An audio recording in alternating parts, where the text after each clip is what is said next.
Did Governor Polis just betray his own party's core values by commuting the sentence of a convicted election denier, or is this a masterful display of executive discretion? The political establishment in Colorado is reeling, and the consequences for this decision are already being felt.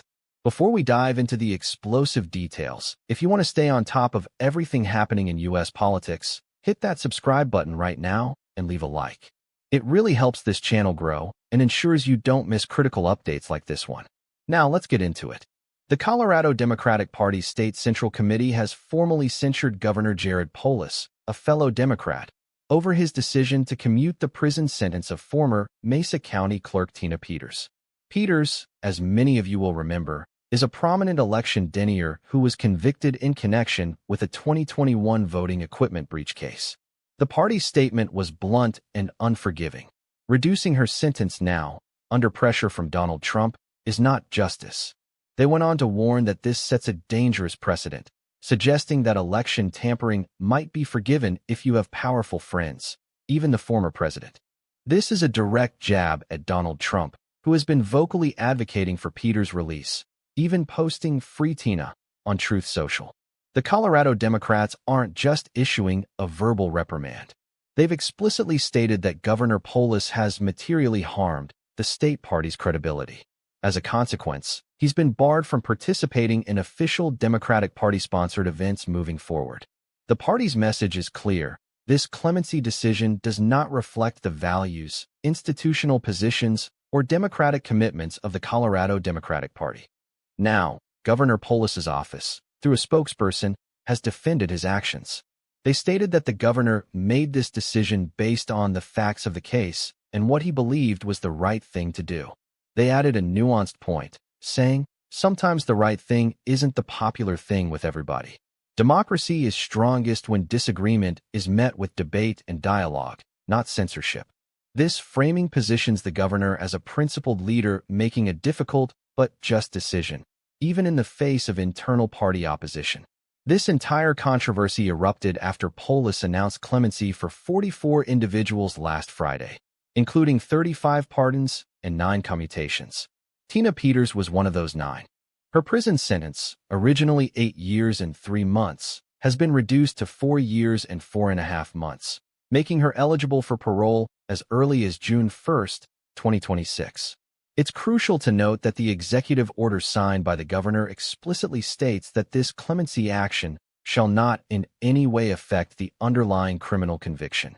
Peters was convicted in 2024 on multiple charges, including attempting to influence a public servant and conspiracy to commit criminal impersonation, among others. Tina Peters gained national notoriety among election skeptics following the Mesa County voting equipment breach and her subsequent prosecution. Her case became a rallying point for those who questioned the integrity of the 2020 election. The fact that Donald Trump immediately jumped on the news, demanding her freedom, underscores the political weight and symbolic importance of this case for certain segments of the electorate. In his own statement announcing the clemencies, Governor Polis acknowledged the gravity of his power, stating, "The clemency power is a serious responsibility, and not one that I take lightly."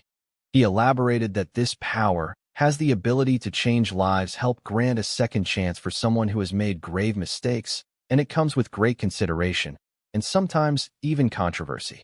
His words suggest he anticipated the backlash, but felt compelled to act nonetheless. However, the condemnation from within his own party was swift and severe. Colorado Secretary of State Jenna Griswold, a fellow Democrat, accused Polis of legitimizing the election denial movement. This is a stark indictment, suggesting that the governor's action, regardless of his intentions, has inadvertently strengthened the very forces that aim to undermine democratic processes. So what does this all mean? On one hand, you have the governor invoking his executive authority, emphasizing the right to grant second chances and to make decisions based on his assessment of justice, even if unpopular. He frames it as a democratic dialogue, not censorship.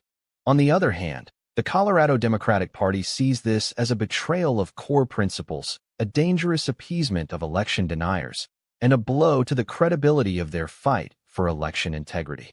They believe that by commuting the sentence of someone convicted of interfering with election systems, the governor is sending the wrong message entirely. The implications are significant. This rift within the Colorado Democratic Party could have ripple effects in future elections, potentially dividing the party base. It also raises questions about the balance of power between a governor and their party, and how much latitude a chief executive has when making controversial decisions that directly contradict the party's stated values. Furthermore, it puts a spotlight on the ongoing debate about election integrity and the role of figures like Tina Peters in the broader political landscape. Will this embolden other election deniers? Will it strengthen the resolve of those working to protect election systems? This is a complex situation with no easy answers. It pits a governor's executive prerogative against the party's political and ideological stance. It touches on deeply divisive issues of election denial, justice, and political loyalty. So what do you think about this?